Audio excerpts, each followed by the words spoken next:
மத்தியில் யார் ஆட்சியில் இருந்தாலும் தமிழகத்தின் கோரிக்கைகளை நிறைவேற்றித் தர அதிமுக போராடும் என்று அதிமுக முன்னாள் அமைச்சர் நத்தம் விஸ்வநாதன் தெரிவித்துள்ளார்.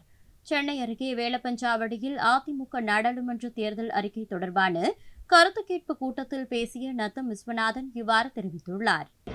கழகத்தின் மீதும் பொதுச் செயலாளர் மீதும் அளவற்ற நம்பிக்கை வைத்திருப்பதன் வெளிப்பாடுதான் இன்றைக்கு எண்ணற்ற மக்கள் இந்த தேர்தல் அறிக்கையிலே பிரச்சனைகளை சேர்த்தால் நமக்கு தீர்வு ஏற்படுத்துகிற நம்பிக்கையோடு இங்கே அனைவரும் இந்த மனுக்களை அளித்திருக்கிறார்கள்.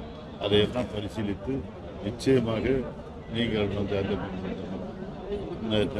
இந்திய அண்ணா திராவிட முன்னேற்ற கழகத்துடைய தேர்தல் அறிக்கையிலே இது சேர்க்கப்படும்.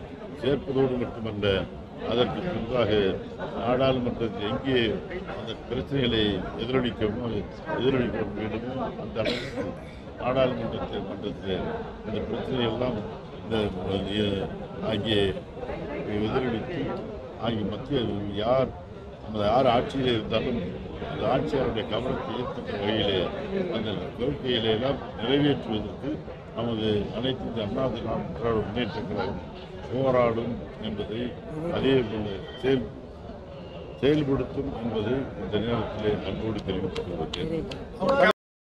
செய்திகளை உள்ளது உள்ளபடி தெரிந்து கொள்ள ரெஃப்ளெக்ட் நியூஸை சப்ஸ்கிரைப் பண்ணுங்க.